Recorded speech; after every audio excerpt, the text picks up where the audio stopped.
बिस्मिल्लाहिर्रहमानिर्रहीम अस्सलाम वालेकुम। Welcome back to my channel Madiha food vision में। आज मैं मेरे दोस्तों के लिए लेके आई हूँ बहुत ही मज़ेदार सी बेसन की रोटी। इसको हम आप लोग कह सकते हैं कि मिस्सी रोटी का नाम इसको दे सकते हैं या बेसन का पराठा कह लें, जो भी आप लोग इसको कह सकते हैं, क्योंकि बेसन से ये बन रही है। तो इसके लिए मुझे तकरीबन 1.5 कप मैंने ये बेसन लिया और 1 कप मैंने लिया है मैदा, 2 खाने के चमचे मैंने लिए हैं ऑयल, साथ में दूध ले रही हूँ मैं इसके अंदर जो मैंने ऐड करना है, और ये धनिया मैंने इसको काट के रख लिया हुआ है, और साथ में प्याज को मैंने चॉप करके रख लिया है। तो आए हम लोग इसको बनाना स्टार्ट करते हैं। मैंने ये बड़ा बर्तन लिया है स्टील का, ताकि अच्छी तरह से मेरा आटा जो है गूंद सकूँ इसमें। तो हम सबसे पहले बेसन ऐड कर रहे हैं, मैदा ऐड करते हैं इसके अंदर, दूध ऐड करते हैं। हम लोगों ने 1/2 कप दूध लेकर रखा हुआ था। धनिया ऐड करेंगे।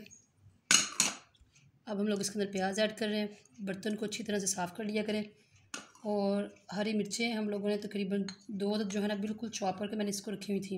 ये बहुत ही मैं कम इस्तेमाल कर रही हूँ, क्योंकि ये बहुत तिखी हैं। तो आप इसको, ये ऑप्शनल है, अगर चाहें तो डाल लें, अदरवाइज़ आप इसको स्किप कर सकते हैं। और लास्ट में जो चीज़ इसके अंदर स्पेशल जाएगी वो है ऑयल। ऑयल हम लोग इसलिए डाल रहे हैं कि ये बहुत ही मज़ेदार और क्रिस्पी सा पराठे हमारे बन के तैयार हो गए। सूखा धनिया हम लोग इसके अंदर ऐड कर रहे हैं। इसको मैंने हाथों में अच्छी तरह से मसल लिया है।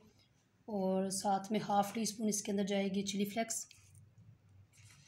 1/4 टीस्पून इसके अंदर नमक ऐड करेंगे हम लोग, 1/4 टीस्पून इसके अंदर सूखा धनिया पाउडर जाएगा, और 1/4 टीस्पून इसके अंदर ज़ीरा पाउडर, 1/4 टीस्पून इसके अंदर हम लोग हल्दी ऐड कर रहे हैं। और जो स्पेशल चीज़ है खुशबू के लिए, हम लोग इसके अंदर 1/4 टीस्पून इसके अंदर हम लोग ऐड कर रहे हैं अजवाइन। आप ये भी, आप अगर आप लोगों को इसका टेस्ट अच्छा लगता है तो आप डाल सकते हैं, अदरवाइज़ आप इसको स्किप भी कर सकते हैं। लेकिन इसका बहुत ज़बरदस्त टेस्ट आता है, आप लोग इसको ज़रूर घर में ट्राई कीजिएगा एक बार। तो वो हम लोग इसके अंदर अब ऐड कर रहे हैं। और अब हाथों की मदद से ही अच्छी तरह से हाथों को पहले वॉश कर लें, और फिर हम लोग हाथों की मदद से इसको गूंद लेते हैं। पानी इसमें हम लोगों ने थोड़ा थोड़ा इस्तेमाल करना है, क्योंकि हमने इसमें ऑयल और जो दूध डाला है उसी के साथ ही पहले तो हम लोग इसको मिक्स कर लेते हैं अच्छी तरह से। थोड़ा थोड़ा पानी डाल के हम लोगों ने इसको अच्छी तरह से गूंद लेना है। आटे को हम लोगों ने अच्छी तरह से गूंद लिया, और जो थोड़ा सा ऑयल बचा हुआ था मैं उसके ऊपर ग्रीस कर रही हूँ। 15 मिनट के लिए मैं इसको तकरीबन छोड़ रही हूँ, ताकि ये अच्छी तरह से अपनी इनकी जगह बना ले। तो फिर इसके बाद मैं इसके पेड़े करूँगी और हम लोग इसके रोटी बनाना शुरू करेंगे। 15 मिनट के बाद मैंने इसके पेड़े बना के रख लिए हैं, आप लोग देख सकते हैं। तकरीबन इसको 15 मिनट हो चुके थे। अब मैं इसकी रोटी बनाना शुरू करती हूँ। अब मैं इसकी रोटी बना रही हूँ। तो हल्का सा मैंने इसको ड्राई जो है आटा वो मैंने लगाया, ताकि चिपके ना बेलने के साथ।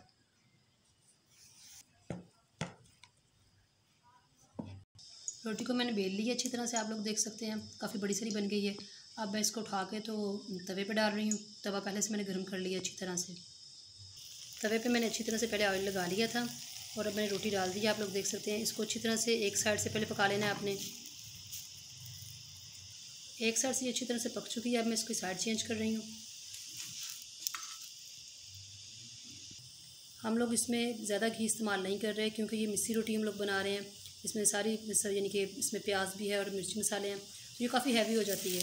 लेकिन हम लोग पराठा तो बना नहीं रहे कि इसको फ्राई कर करके, तो हम लोगों ने इसको बिल्कुल क्रिस्पी करना है। जो हमने इसके अंदर पहले ऑयल लगाया था उसके साथ ये ऑलरेडी क्रिस्पी हो जाएंगे इंशाल्लाह। तो अब ये पक रहा है, आप लोग देख सकते हैं। एक साइड से अच्छी तरह से ये फ्राई हो जाता है, तो फिर हम लोग इसकी साइड चेंज करती हूँ। और इसी तरह से मैं बाकी सारी रोटियाँ भी बना लेती हूँ, और आप लोगों को फिर इसकी फ़ाइनल लुक दिखाती हूँ। फ़ाइनल लुक आप लोग देख सकते हैं। हमारी मिस्सी रोटी बन के तैयार है। कुछ मैंने पराठे बनाए हैं क्रिस्पी से करके, और कुछ जो सादा रोटी है। तो आपने इसी तरह इसको घर में ज़रूर ट्राई करना है। मुझे कमेंट सेक्शन में बताना है कि आपको मेरी रेसिपी कैसी लगी। और मैं इसको पुदीने की और धनिया की चटनी के साथ इसको सर्व कर रही हूँ। ये बहुत ही मज़ेदार क्रिस्पी से हमारे मिस्सी रोटी और पराठे बन के तैयार हुए हैं। तो मुझे कमेंट सेक्शन में बताना है कि आपको मेरी रेसिपी कैसी लगी। वीडियो अच्छी लगी है तो इसको लाइक करें, शेयर करें। जो लोग नए हैं मेरे चैनल पर, काइंडली चैनल को सब्सक्राइब करना मत भूलिएगा। और अपनी ढेर सारी दुआओं में मुझे याद रखिएगा। नेक्स्ट वीडियो तक के लिए मुझे इजाज़त दीजिए। अल्लाह हाफिज़।